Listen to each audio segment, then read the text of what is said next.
Suvi käes ja oli aeg purustada kevadel kogutud oksi. Ja selleks sai renditud see väike elektriline oksapurustaja.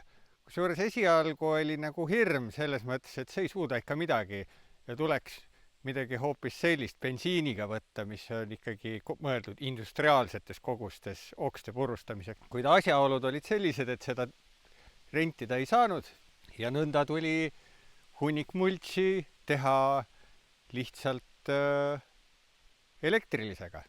Ütleme niimoodi, et see on tegelikult väga tubli ja usin tööriist. Et 3 täistööpäevaga ei surnud ta ära, mis on äärmine pluss juba. Jahvatas ta sellise hunniku multsi pluss veel ühe. Kuigi ta jääb kinni, nätsutab, on aeglane.